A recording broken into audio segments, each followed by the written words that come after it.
Okay, so first of all, apologies for not getting any content out yesterday.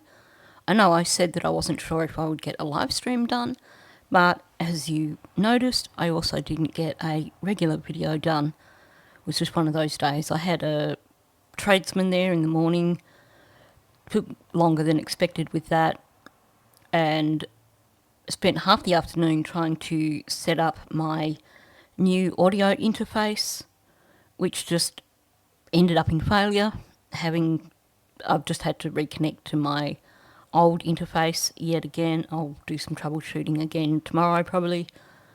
And then we had a massive thunderstorm, and Mouse, who usually is very, very brave, spent the morning barking at the tradesman, needed me to basically hold him in my arms through the thunderstorm. So at that point in time, I just gave up.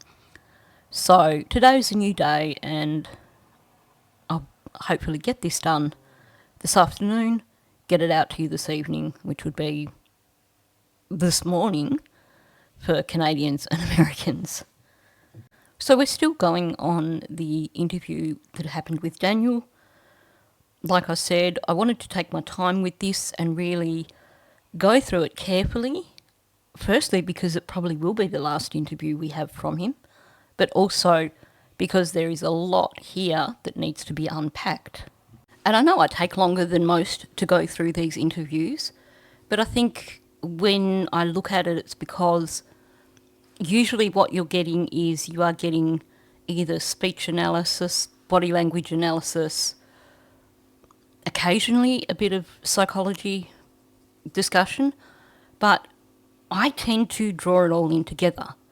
To me, just for me to understand it fully, if I'm analysing someone's speech, then I also need to add the body language into that, as well as understand the psychology of that individual to really fully get the full picture. And that's not to say that the other approaches are any less worthwhile. That's me just saying this is how I can make sure that I fully understand what's going on, because I feel like I'm missing some of the pieces if I'm only looking at it from one angle.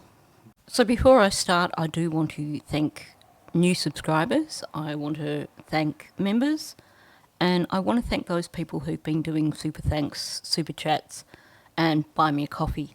As I mentioned in the last video, this round of super thanks and buy me a coffee and everything is going towards new heated beds for my two little co-hosts. Thankfully, my other dog, Taka, is a Kelpie Labrador cross, so she has that lovely thick double coat and doesn't need a heated bed, because one for her would actually be super, super expensive. Now, since this is like the umpteenth video that I've done from this one particular interview, rather than link them all below, I will just recommend that you go to my Lily and Jack playlist, and you'll be able to work back through them, so you'll see what's what there. So if you haven't discovered it yet, on my channel I have a playlist for all the cases that I cover, so you will be able to find all the Lily and Jack content in one playlist. There is a separate case file playlist for Lily and Jack, which is all the media releases, like all the news reports, has all the audio from dispatch, all the interviews from various people connected to the case, all that sort of primary source stuff with no commentary, so that it's there as a point of reference for anyone, for other content creators or for just people who just want to go and look at it for themselves. If you followed the Madeline Soto case, there's also a case file there for Maddie Soto, as well as a playlist for Maddie Soto. And then, of course, you've got playlists for Gus Lamont, Genesis Reed, Leo Escalante. If it's someone that I've covered, there's a playlist. I know that for myself, when you have content creators who are putting out daily content, if they don't have playlists, it can become really, really frustrating if you are looking for specific content. So I've always made a point of having playlists for my content. It's also a while since I've mentioned this. in terms of documents for this case, for Maddie Soto, some of the documents for the Kylie Rodney case. There may be others, I'm not sure, I'd have to check, but I have a Patreon account. My Patreon is free to join, free to download.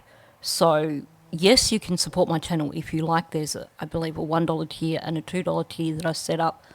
If you want to just do that, monthly helping out of my channel, if that's what, something that you were interested in. But there is certainly no requirement for any sort of financial outlay if you are just after documents. So basically free to join, free to download. That said, feel free to pester me to get that up to date, because I think that I do need to add to both Maddie's and Lily and Jack's case files in Patreon. I say this at the beginning of a video, then by the time I finish the video, that's several hours later, and I've forgotten that I said that I would go in and bring my Patreon up to date.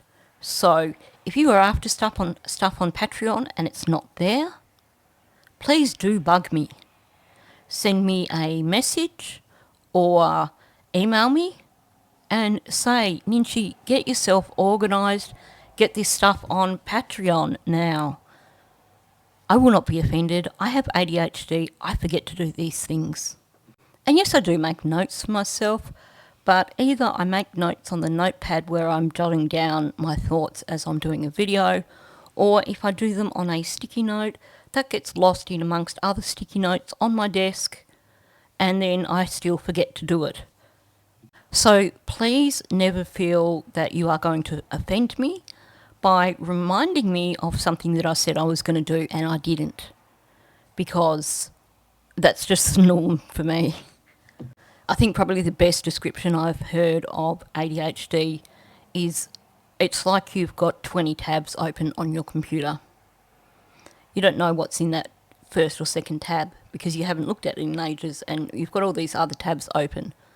So that's what having ADHD is like. There's so much going on in my brain that something that I say that I will do, by the time it gets to the point where I could be doing it, I've had a million other thoughts since then, and that's been filed away. That tab's way out of reach. Of course, that also occasionally applies to emails and messages, where I may see that I've got an email, I may have a quick glance at it and think I'll come back to that and reply, and then it gets lost in other emails and I forget about it. So if you've emailed me or messaged me and you haven't got a response, I always try to make sure I do respond. So if you haven't got a response, again, I'm not offended if you send me another email or another message and say, hey, have you had a chance to read my last email? And that will put a bomb under me and get me to pay attention and actually respond. Anyway, moving on from that, because I actually didn't want this to be a lengthy intro, let's jump into this latest discussion of Daniel's interview. So now that we're coming up, getting to 9 months in this investigation, what's your sense? Where do you think the case stands? I think the case, it's moving forward, but there is so much information to, really, examine and really go through before you can complete this part of information, then move to the next. And I mean, there's so many tips being called in, and then there's tips that are absolutely useless. Like when you see me out in public, don't call in a tip.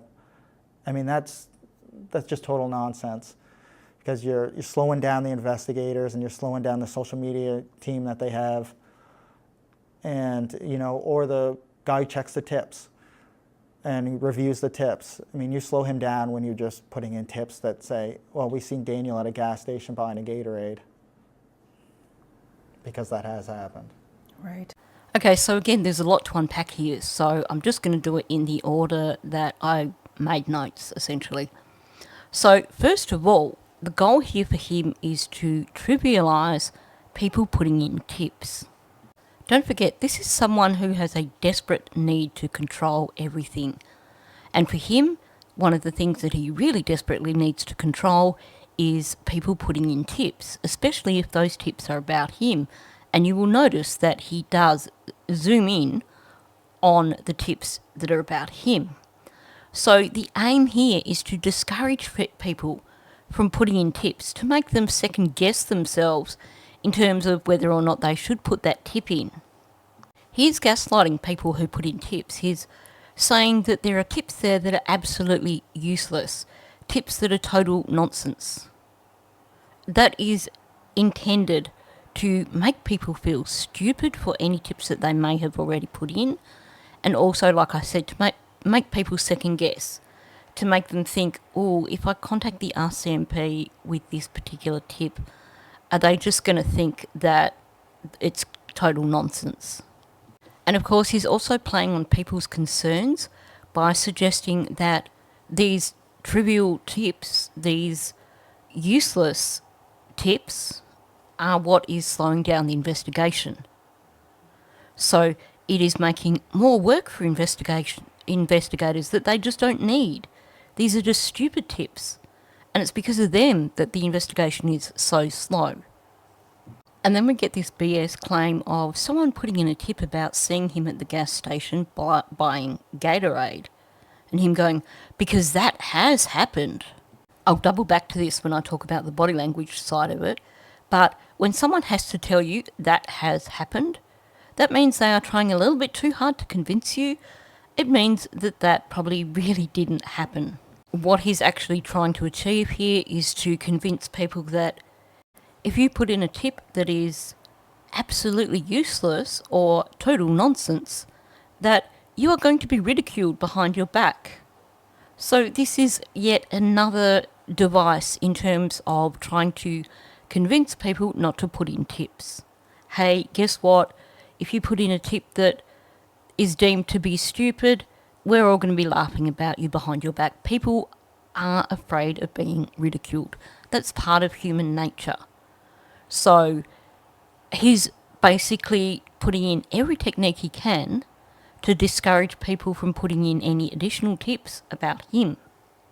Clearly, one of the underlying motivations here is that he's sick of being questioned by the RCMP anytime something comes in that is a worthwhile tip, because things like the tips from Brad Wong and Justin Smith, they're putting him under pressure.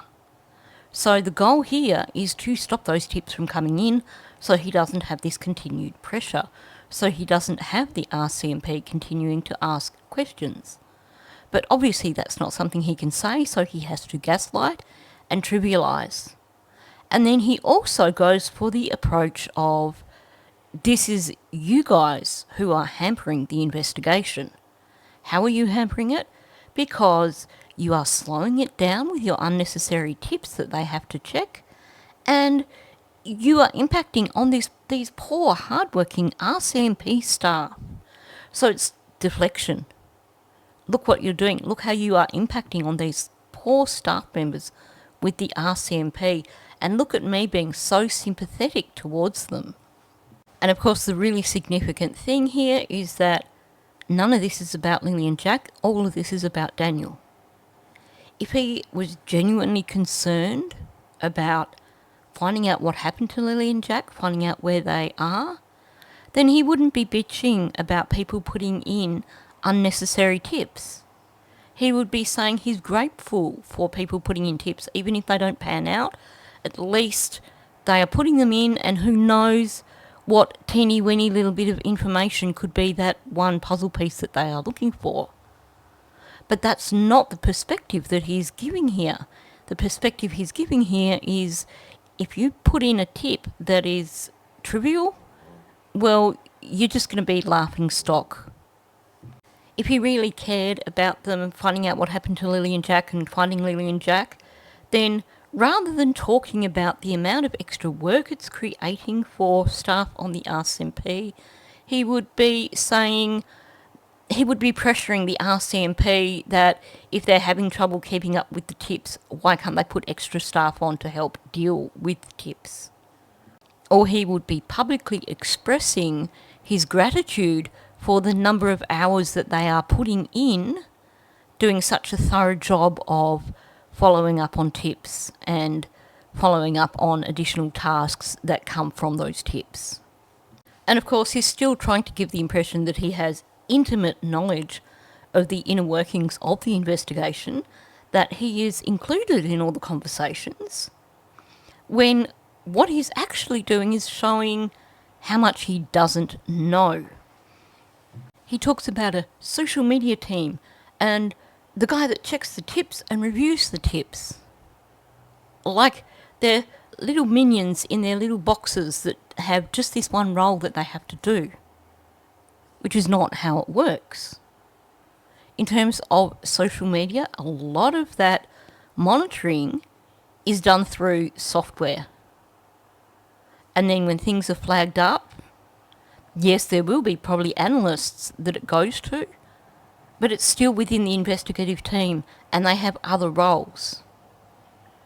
It will be flagged up, it will be looked at, and it will be passed on to investigators. As for the person who checks the tips and reviews the tips, no.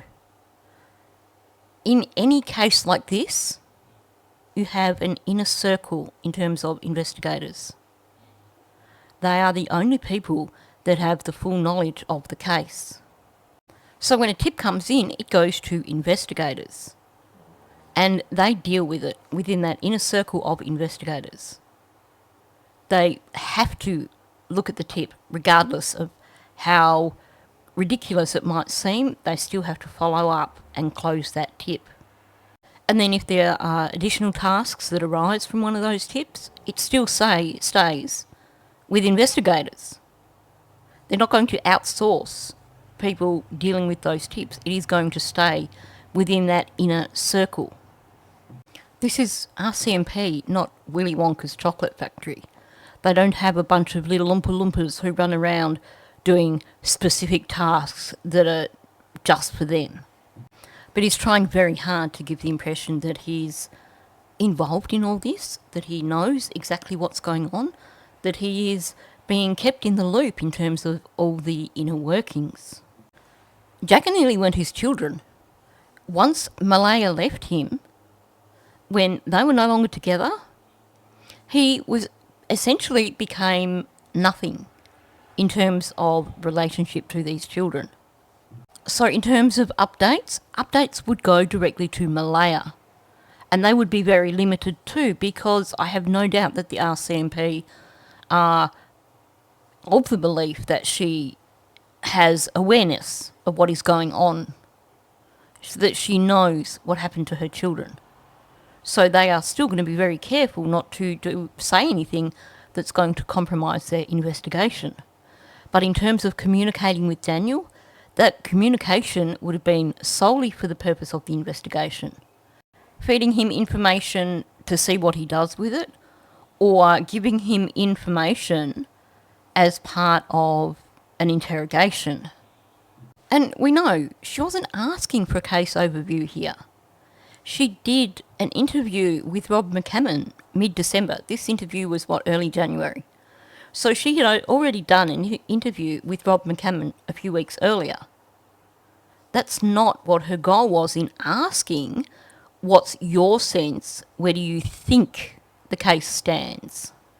She is fully aware that he would not have any knowledge of the inner workings of the case. She just wanted to know what his perception of it all was.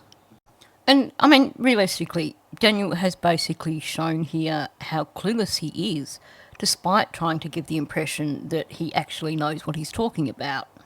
You probably noticed that when she asked him the question of, where do you think the case stands, he started with the appropriate response to the question. He started with, I think, which is what is expected with a question like this. But then he moves into the realms of fantasy, because he has this need to control. And saying that he thinks something is not having control of the situation. He wants people to believe that he is part of the inner workings, because for starters that allows him to control the narrative, and of course it also allows him to deflect attention from him Because, you know, if he's part of the inner workings, then surely he's not a suspect. And this isn't me throwing shade at anyone in particular, but I think that Daniel really needs to be a little more selective in terms of who he's listening to on YouTube, because not every content creator has the background knowledge from other cases, whether they've followed them or covered them, or the research or the analytical skills to make a really fair assessment of the case. So what we get from Daniel is pretty much just inconsequential gibberish that doesn't show much insight whatsoever. He says, I think the case is going forward. Well, that's easy. Most people have said that based on what we've heard recently. But then he just goes off into this bizarre world of Daniel logic. And when he's trying to explain his notion of the investigation and trying to give the impression that this is actual truthful, you're getting all the usual fillers, all the usual pauses. So you're getting the you know and the like, and then the repetition of words in the middle of phrases, sentences that don't quite fit grammatically. And of course there's also a little bit of Duper's delight leaking out here as well. And like I already said, he's showing no understanding of the process or the inner workings or anything like that. It's not people working in isolation or this whole big team within like the entire RCMP office working on it. You have major crimes, and within that major crimes you have essentially your inner workings. It's basically, with cases like this, it is dealt with on a need-to-know basis. So you have your core group of detectives, investigators, who know what's going on.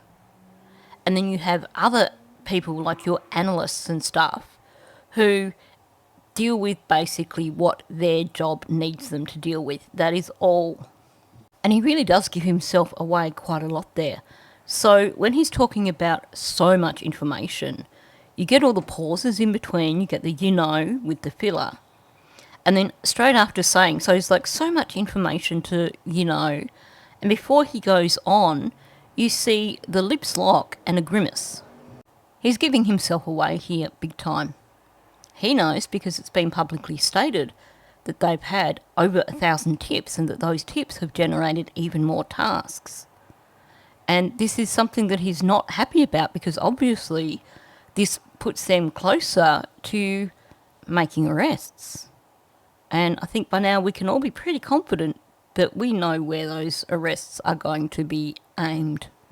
And then of course we see the classic Daniel lizard lips happening again. So we know this is all BS. So this is when he's talking about slowing down the social media team, because you know that's what they have. Not like it's a program that is meant to be pulling this stuff out and then it gets passed on. But what you get with the lizard lips is you get the standard tongue coming out the front, and then this new thing that we started seeing where we get the tongue out to the side, but this time it actually moves off to the side instead of just coming out at the side. So it starts off with just the regular lizard lips, and then it heads off to the side. So there's, not only is there deception, but there's also contempt that he's showing here. And then we get the usual filler again, you know, and then he's talking about the guy that checks the tips. But when he starts saying you know, he's already shaking his head. No matter how hard he tries, he just can't help give himself away. And then we get the lizard lips again after he talks about this fictitious tip guy also reviewing the tips. Because, like, that's not a job for detectives in the inner circle, is it? Like, seriously. So he's, like, talking about reviewing the tips, you get the lizard lips, and still shaking the head, and he's looking at her for approval. He's checking that his story is hitting home and that she's buying his soggy bread. Now, going back to the Gatorade story, where he talks about people putting in tips about him buying Gatorade, you might have noticed, well, you probably almost certainly noticed, him talking about it, and he throws in this big grimace. This is not real body language. This is not a facial expression that has got anything to do with subconscious anything. This is him putting on an expression. This is him basically acting for the camera. How do we know this? Because it is over-exaggerated. When you look at Daniel's usual body language, for the most part, it is micro-expressions or very close to being micro-expressions. So when you get something that is so very pronounced like that, then you know that it is something that he has consciously decided to do. It's like the helicopter arms. It is not real body language, it is acting. He's trying to sell a story, but he's overselling it. And like I said, when he says, because that has happened, that is, again, overselling. It, again, makes you go, okay, well, that's a load of BS. But not only that, as he's saying that as has happened, he shakes his head and closes his eyes. We know he closes his eyes when he is avoiding eye contact because he is not being truthful. Shaking your head, we get that. Now, this is not the first time we've heard this kind of comment about, putting in tips for me just buying Gatorade.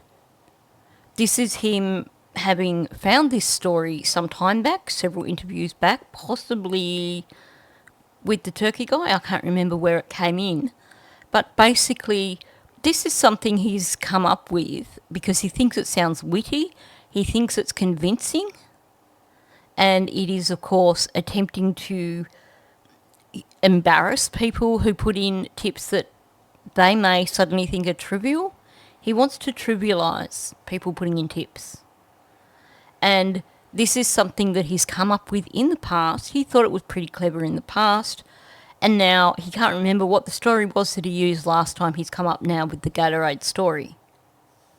But of course the thing is, last time he did this, it came across as being kind of sarcastic, a bit tongue-in-cheek. So it detracts even more from his attempt here to make it sound like it's truthful, because he's already presented this story but from a different angle. And like I said, this is not about Lily or Jack remotely. This is about Daniel. How many times, with how many cases have we heard law enforcement say, no tip is too small? If you're not sure, put the tip in anyway, because it could be that one teeny tiny puzzle piece that's going to help us put everything together. And Daniel would probably be aware of this. So him basically trying to squash the idea of people putting in tips is showing exactly what the motivation is here. The motivation here is to protect Daniel. If he can make people think that their tip may be too small, too insignificant, that they are going to be mocked for putting in a tip, then that's going to work to his advantage. I honestly wonder sometimes if he forgets that Lily and Jack ever existed when he's doing these interviews, because he's so focused on Daniel. And when it comes to people putting in tips especially, in his mind, those tips aren't about helping with the investigation to find out what happened to Lily and Jack or helping to find Lily and Jack. Those tips are about putting in information about him. Hence the need to discourage people from putting in tips. Wow. What would you like to see happen with this case? I would like to see it closed and Lily and Jack found safely, and someone is charged with criminal offenses. Because that's what you think will be Yeah. the result here. Yeah. You don't think they're in the woods? No. Honestly, this guy is just incapable of avoiding giving himself away, isn't he? So she asks him, what would he like to see happen with this case? And he straight out comes out with, I would like to see it closed. Now, before she even finishes asking him, he's got the lizard lips going. He's basically heard, "What would you like?" And then the lizard lips are going. So already, before she's finished the question, he's got an agenda. And he knows that in terms of what he'd like, he can't say he'd like it all to go away and for people to stop talking about it. So the closest he can get is saying he'd like to see it closed. Now, Daniel does a lot of nodding in his interviews, but if you watch him, you can see what's real and what's not. Because when he's nodding in agreement with what he's saying, when it's in time with what he's saying, then you know it's real. And when he was saying that he'd like to see it closed, then the nod actually fits with what he's saying. And of course, note this is the first thing that comes out of his head. He wants to see it closed. This is real. He wants to see it closed. This is his agenda. And then we get the add-ons. And these add-ons are clearly what he realises he's supposed to say. How do I know this? Because of the use of "and," the overuse of "and." So he wants to see it closed. And Jack and Lily found safely. And someone is charged with criminal offences. But the other significant thing here is his use of personal pronouns. The first statement, "I would like to see it closed." It's a direct "I" statement. And then when he tacks on the other two statements, there's no personal pronouns here. And there's no sense of how much he'd like these things to happen. We're at a point with the case now where most people, if you ask them, what is your deepest wish with this case? And they're going to say, "I just really want to see this resolved. I really hope that they can find Lily and Jack."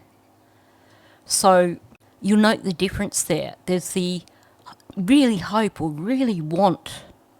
You're including yourself in this. This is your hopes, your wants.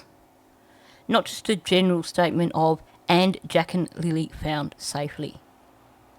He's not saying anything about that this is what he wants or what he wishes. Whereas when he said he wanted to see it closed, "I would like to see it closed." So the first part of his statement, you've got the transitive verb, the "like," and then you've also got the personal pronoun, the "I." But then in the second part, there's no expressing any sort of desire at all. He's not saying that he wishes that Jack and Lily would be found. There's no "I wish," "I want," "I really need." No, nothing here that expresses that these two statements that he's made subsequent to him saying that he would like to see it closed, there's nothing here that indicates that this is actually his desire also, that Jack and Lily would be found or that someone would be charged. And because these last two statements are pretty much just parroting what other people have said, saying what he thinks he's supposed to say, you'll note that he says someone is charged with criminal offences. Grammatically, it just doesn't fit. Now, I know some people have said, "Well, Nchi, you just don't understand the local dialect." Yes, I do.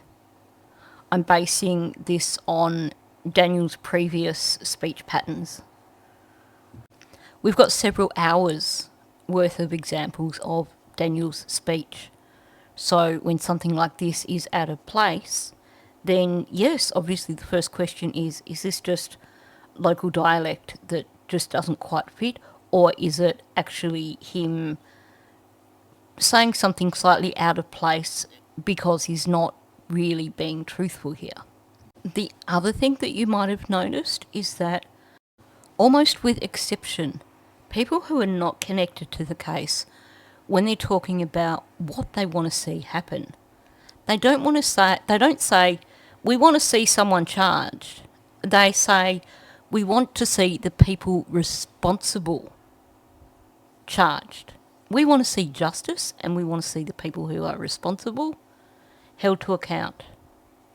But Daniel here is just saying he wants someone charged. Well, he's not even saying wants. He's just saying, "and someone is charged." Because clearly he doesn't actually want the people responsible for what happened to Lily and Jack charged. because that would obviously be counterintuitive.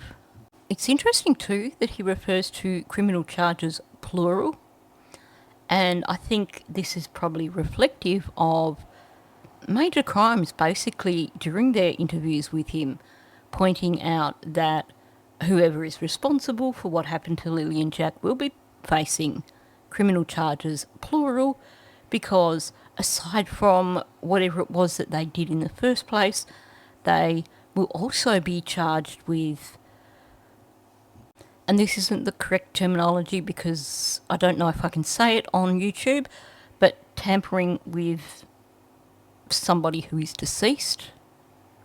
Also, of course, obstruction or something along those lines. Now, you've probably noticed by now that one of the biggest tells with Daniel is his blinks and his closed eyes. And again, we get him blink on found, and he closes his eyes on safely. So, found safely.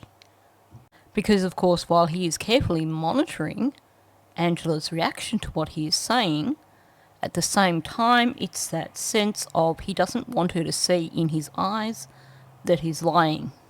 When he talks about someone being charged, you get, after someone, you get the lips locked and a bit of a grimace, and then is charged. Clearly his brain is trying to stop him from saying this because he doesn't want anyone charged. Because he knows what will happen when someone is charged for this, over this case. In my opinion, of course. And again, when he's talking about Jack and Lily being found safely and someone being charged, you'll note that the nodding doesn't actually fit into, in terms of timing, his words.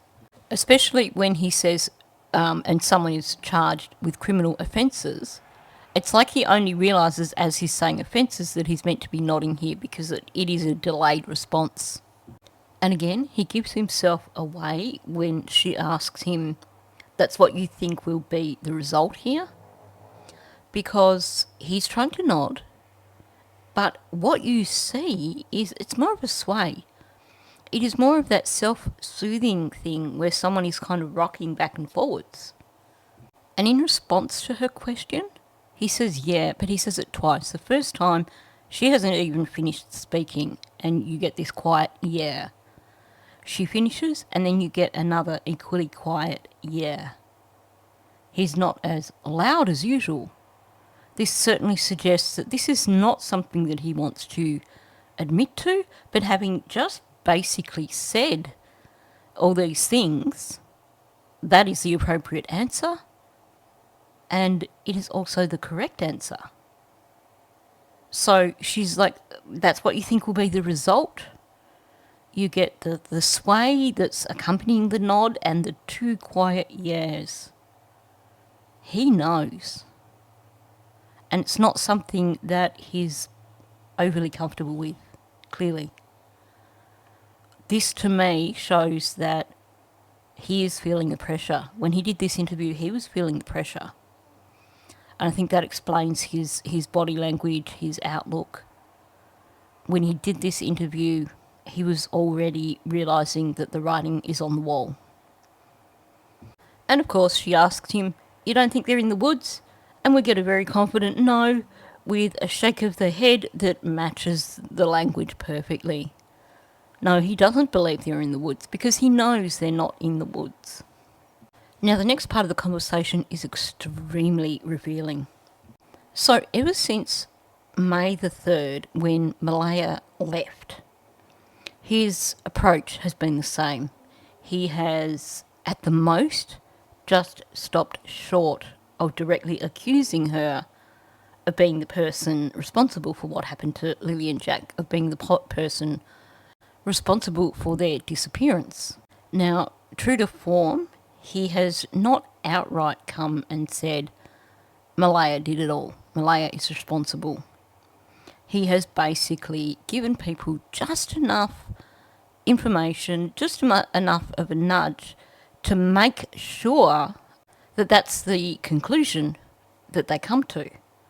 Because, of course, if he tries to outright make accusations like that against Malaya, then chances are he's going to lose control over her, and she's going to have absolutely nothing to lose, and it's going to come back and basically land on him. So he knows that he can only go so far before it's going to backfire. So he's basically making sure that the audience can pretty much only come to one conclusion without actually him making a direct accusation. This is an individual who has to be in control, but also has to be able to turn around and say, I never said that. He has spent his lifetime, plus at least 2 serious relationships, perfecting his skills of manipulation, so he knows exactly how far he can go to make sure people get the right conclusion, but without landing himself in any sort of trouble. But we see a shift here in this interview. So I'll play it and then talk about what's going on. Have your own theories shifted at all along the way? They have, but they always come back to what I originally thought. After I just, go over all the information so many times, or lay in bed and go over everything in my mind from the very beginning to where it is now. The theories in my mind change, but I still have to go with what RCMP say, because they have the most information on the case. And I know that's their job to bring justice for Lily and Jack, and to bring them home safely. Now, I've made a point throughout this entire interview of not discussing anything in relation to Angela McIver's body language, because that's not what we're here for. However, I want to point out that she is a very, very good interviewer. She knows how to convey through her body language a sense that she is sympathetic towards the person that she is interviewing. So she knows how to position herself. She knows how to play the game. But then there have been occasions, not just in this interview, but in other interviews, when that slips for just a moment and there's something that gives her away, something that shows exactly what she's thinking. Anyway, I'm not going to go further than that, other than to say that it gave me a bit of a chuckle when I spotted it, especially because Daniel seems oblivious to these little slips and thinks that she is sympathetic towards him. Anyway, so her question to him is, have your theories shifted along the way?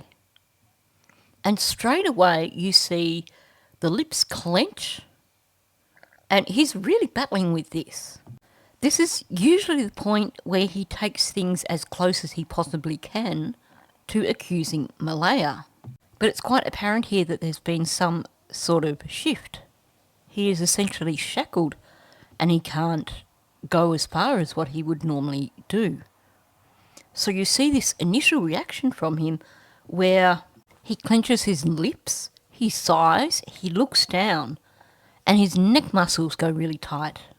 This question is clearly problematic for him because it appears that he so desperately wants to put out the usual narrative, but there is something that is preventing him from being able to do that. And he actually sounds like he starts saying no, because you get that and he stops himself and he says, they have. And let's be real, they have is not exactly the natural answer. It is him having stopped himself from saying no, and then his brain is like, I've got to stick with the narrative, I've got to say that they have. So that is straight out what comes out. I believe that he is being given a very strict warning in terms of making allegations against Malaya, and that he's trying to be very careful here because he knows he's already in enough trouble. And then you see a bit of swallowing going on here. So he's like, but they always come back to you. There's a pause, and he puts in this big swallow. What I originally thought, and another big swallow. He's really battling with this. He wants to say what he would normally say. Essentially, this is an area where he has lost control of the narrative, and this is something that is causing him issues.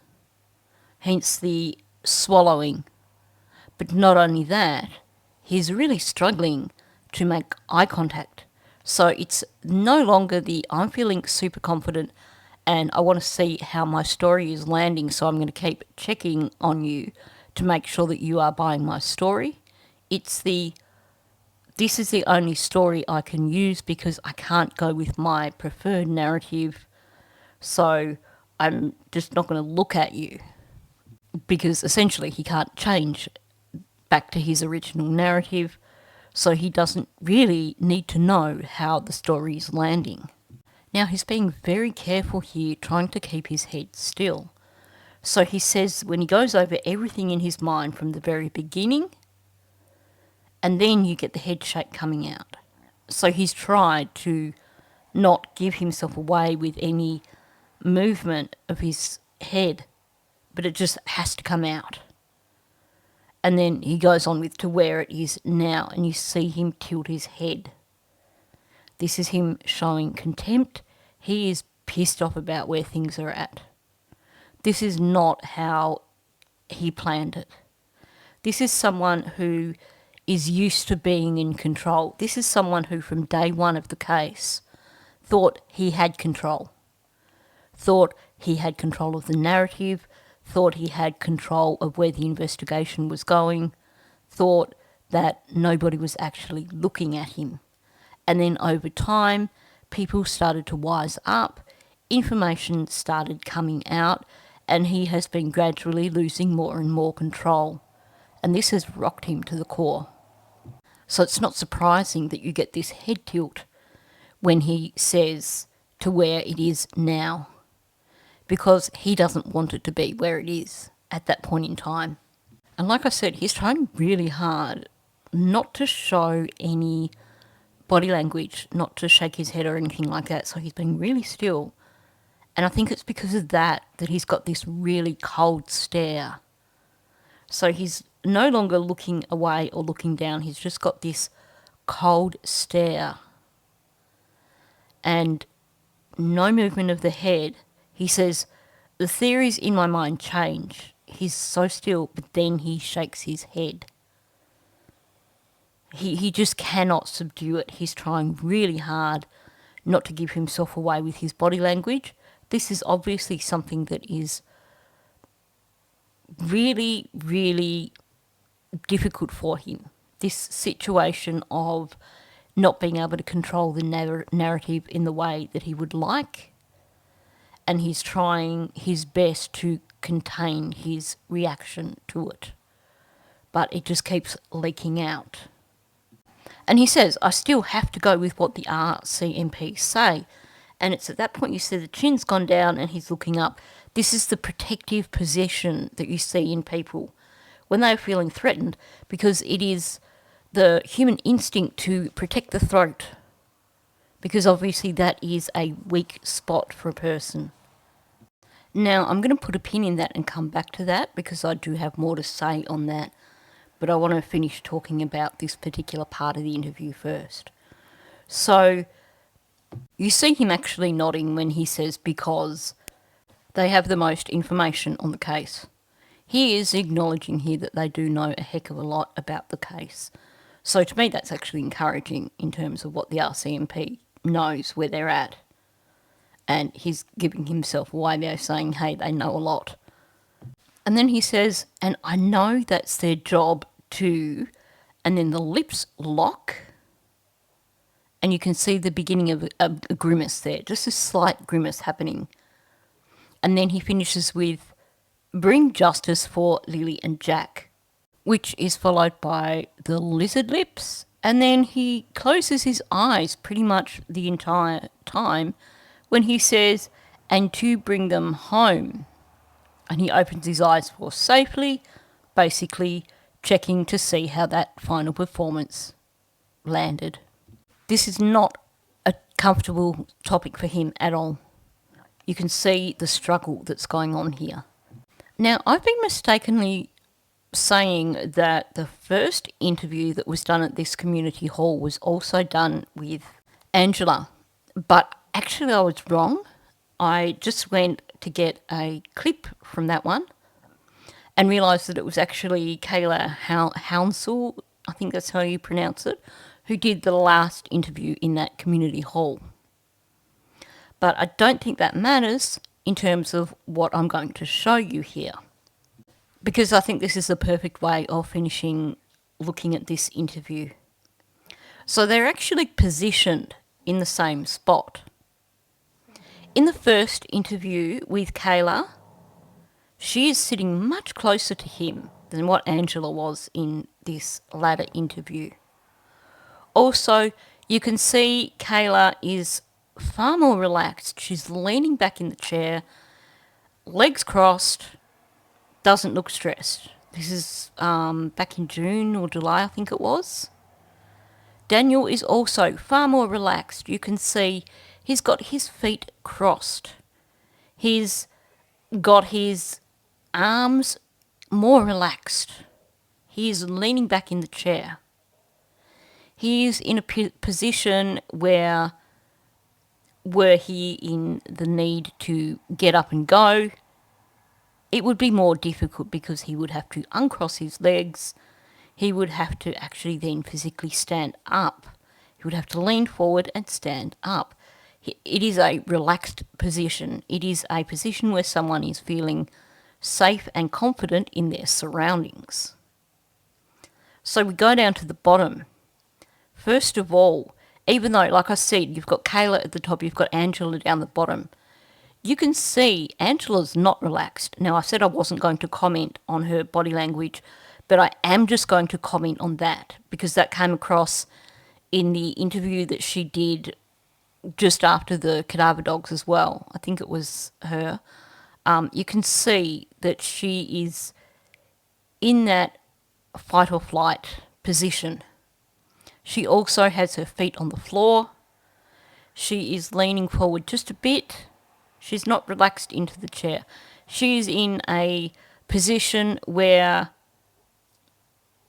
subconsciously she could, if need be, move pretty damn quickly from where she is at. So is Daniel.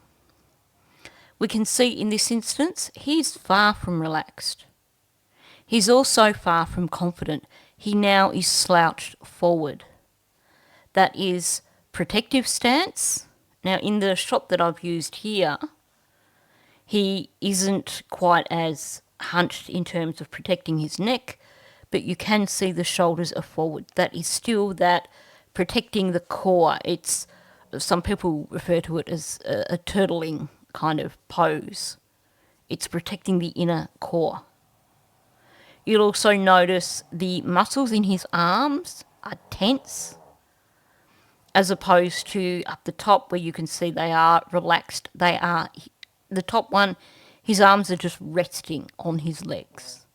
Down the bottom, you can see even his hands are clenched, muscles are clenched, and of course, legs are spread apart, feet are on the floor. He is in a position that would allow him to basically clear out really damn quickly if he needed to. So he's protecting his core, but also he's got his feet flat on the floor in a position that shows that he is not really comfortable. He is in a fight or flight mode. So overall, when I look at this interview, I do believe that even at this point in time, Daniel knew that things that were headed his way were probably not so desirable. It certainly appears that he was far less confident when he was doing this interview. There was far less of the sense of arrogance, the sense of confidence, and far less of the trying to steer the narrative towards Malaya. In fact, none of the trying to steer the narrative to Malaya, unless you know that the last, or that the main theory that he was pushing was this abduction thing with Malaya at the centre. You can see how much less relaxed he is in this interview. And also it appears that there's been a lot more leakage, I think, because he's so anxious about where things are headed, and because he's being so careful with his answers, that we were seeing more leakage. He went back to the leakage in terms of references to do with water. And I think that while he was trying his best to control his body language, there was a lot of stuff coming out there.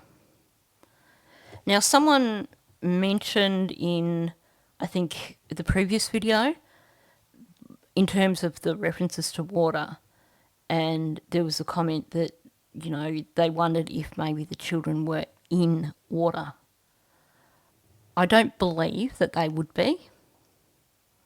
I do believe, based on statements from Daniel, that they are buried. I believe that the location where they are buried is right near water, somewhere where the ground is softer. But I do not believe that they are actually in water. But I definitely think the number of water references is extremely significant. Do I think they've been taken out to the ocean? No way. In these cases, you can pretty much guarantee usually it's within a 5 kilometre radius. Sometimes that might extend out to 10 kilometres. Very rarely do you see someone go out of their safety zone. Yes, we had Gannon Stouch, and we've had cases like that where someone has gone to another state, or at least some significant distance away, but that really is a rarity. I also don't think, in terms of his desperate need to be in control of things, there's no way he would have taken the risk of disposing, that's a shocking snore, sorry. There's no way he would take the risk of disposing of remains out in the ocean where there is the risk of them being washed ashore. In my opinion, his need for control means that when they are found, they will be not too far from the property on Gairloch Road. Definitely not on the property on Gairloch Road, but not too far. Somewhere where he still has control over the situation. Almost certainly not somewhere that is easily accessible to the public. That is, of course, just my opinion. I'm not a psychic. I'm not an RCMP investigator with full knowledge of the case or anything like that. I'm just expressing an opinion here. Anyway, I will wrap it up here before I get completely drowned out by Amira's snoring. So, thanks for listening. If you are new to my channel, please subscribe. Also, please hit the like button. Let's keep Lily and Jack's names out there. Let's get this video out there in the algorithm. Particularly because I've noticed from my own searches that with a number of channels having switched to covering Nancy Guthrie, all of a sudden the AI channels with the fake information and the clickbait crap are becoming more noticeable again. So we need to make sure that with videos that we are watching that relate to Lily and Jack, that we are doing our best to make sure they are getting out there in the algorithm and that they're not being drowned out by AI stuff that's misinformation. So please do hit that like button. Also, please leave a comment below, or several. I love when I see the engagement happening between various subscribers. I think a lot of you are getting the feel for how each other think. I love that there is usually a lot of respect there. I know we get the odd troll or two, and yes, sometimes I do engage with them and I string them along a bit before I swat them away. That's just the side of me that likes occasionally to just play with them a little bit before I do finally block them. But for the most part, we have a wonderful community here, and I really appreciate that. I do read all your comments, as I say, frequently. I just don't always get the time to respond to everyone's comments. Anyway, on that note, thank you, and I'll catch you in the next one.